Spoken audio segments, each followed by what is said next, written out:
Charles Barkley essentially called LeBron a team stacking bozo who was obsessed with Michael Jordan to the point where now he is creating not even super teams, like this mega team. Like he's taking it to the next level. So LeBron James has completely shaken up the NBA world by joining the Philadelphia 76ers. But this mega move has caused Charles Barkley to explode, calling LeBron out for team stacking and taking the ultimate shortcut. He's going to yet another team, a different team, a fourth team to win the championship. What would your thoughts be about that? Well, I think, number one, it would be incredible. But the number one knock on LeBron for older guys like myself has always been, yo, man, you always stacking your team. He stacked it in Miami. He stacked it in Cleveland. He stacked it in L.A. Charles Barkley argues that LeBron has always taken the easy way out. He stacked it in Miami, stacked it in Cleveland, stacked it in L.A., and now he's doing it again in Philly. According to Chuck, Michael Jordan never took shortcuts like this, earning his 6 rings the hard way through pure struggle and grit. So that, to me, I'm going to still have the same criticism I've always had.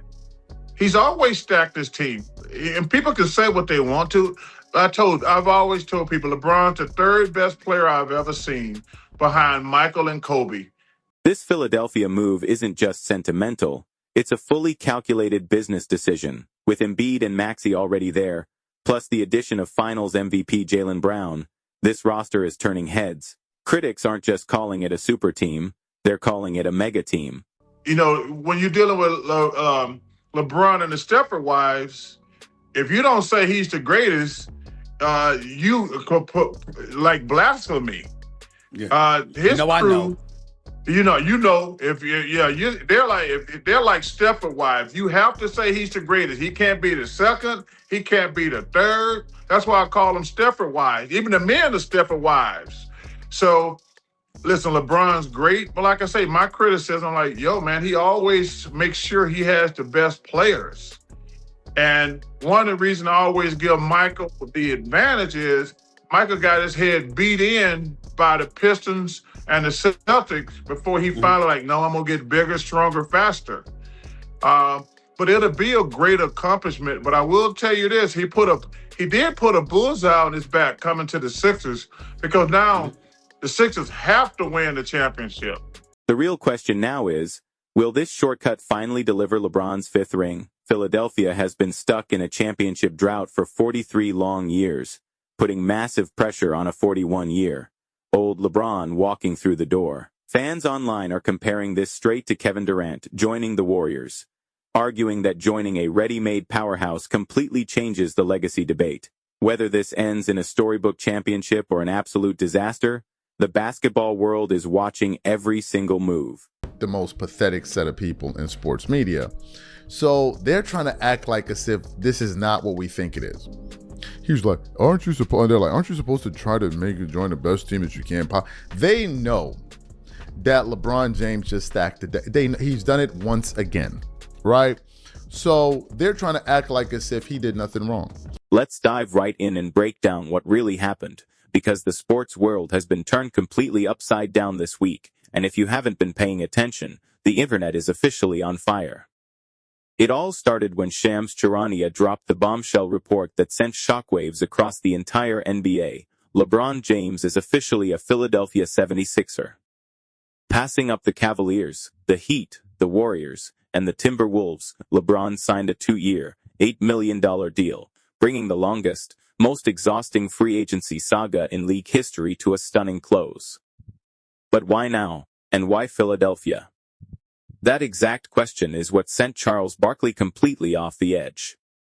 Chuck didn't waste a single second before jumping onto Stephen A. Smith's show, completely heated, shouting to the world that this unexpected announcement completely ruined his golf tee time. He was heading to the course and had to turn his car right back around because, in his words, this doofus had to make his massive announcement. But once Barkley got past the jokes, he didn't hold back on the brutal, unfiltered truth. His exact words were the same critique he has repeated for over a decade. The number one knock on LeBron from older legends like himself has always been, yo man, you always stacking your team. Let's analyze that for a second, because Barkley essentially recited LeBron's entire career trajectory in one sentence, and every single word of it checks out. He stacked it in Miami in 2010 alongside Dwayne Wade and Chris Bosh. He stacked it in Cleveland during his second stint by getting Kevin Love shipped in to pair with Kyrie Irving. He stacked it in Los Angeles, where the front office traded for Anthony Davis and later Luka Doncic. And now, he is doing it all over again in Philadelphia, walking into a franchise that already has Joel Embiid, Tyrese Maxey, and a newly acquired Finals MVP in Jaylen Brown. Let's look at the historical standard that Barkley always measures him against, Michael Jordan. Jordan built his legacy the hard way, taking heavy, physical blows from the Detroit Pistons and the Boston Celtics year after year, grinding it out, getting knocked down, getting back up, and winning all 6 of his championships with a single franchise, the Chicago Bulls. Jordan never needed a second team, a third team, or a fourth team. Meanwhile, LeBron is now stepping onto his 4th different franchise in search of a ring. That massive gap right there is the entire foundation of the legacy debate that will never, ever go away, no matter how many rings LeBron ends up collecting. And it's worth putting real numbers next to that Jordan comparison, because Barkley brought him up for a reason. Jordan won all 6 of his championships in exactly 6 finals trips, a pristine, perfect record. LeBron has been to 10 NBA finals across his career and has 4 rings, meaning he has actually lost more championship series than he has won. So, even with all that extra superstar help across 4 different franchises, his winning percentage in the biggest games still doesn't match the guy he is chasing on the all-time list. That is the cold, hard stat that Barkley's stacking critique is really built on underneath all the comedy and the jokes. Let me also hit you with the money angle, because it is wild on its own and completely shatters one common narrative. LeBron is walking away from massive Lakers-level money to take just $8 million over 2 years in Philadelphia. That is an astronomical pay cut compared to the $52.6 million he made just last season alone.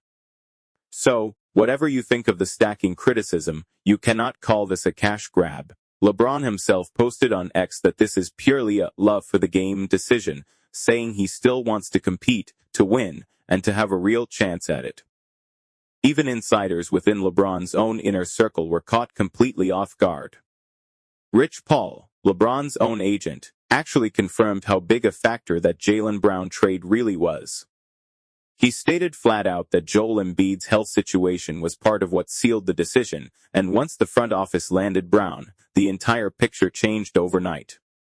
So, this was not some spontaneous, spur-of-the-moment call. The front office built the bait first, and LeBron bid as soon as the roster looked like a guaranteed powerhouse. That is not an accident.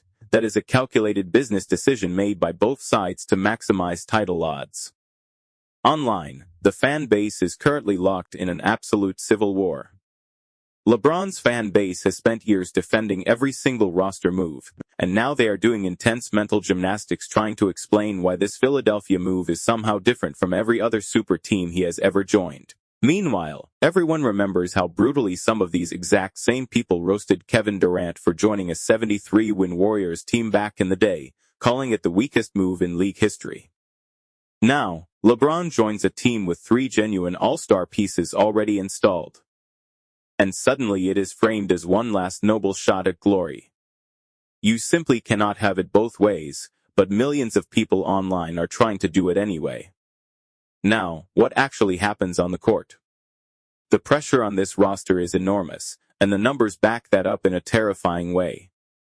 Philadelphia has not won an NBA championship since 1983. That is a staggering 43 years of waiting for this tortured fan base. LeBron landing in the middle of a 43-year drought with this much help around him is either the perfect setup for a legendary storybook ending, or it is an astronomical amount of pressure to hand a 41-year-old walking through the door for the very first time. When you stack that much proven talent onto one single roster, all the excuses instantly disappear. It is win now, in both years, or watch this entire mega team era get filed away as another massive swing and a miss. Do you think this move is a stroke of pure genius, or just another chapter of team stacking? Let me know your take in the comments below. Smash that like button and subscribe for more deep dives into NBA drama.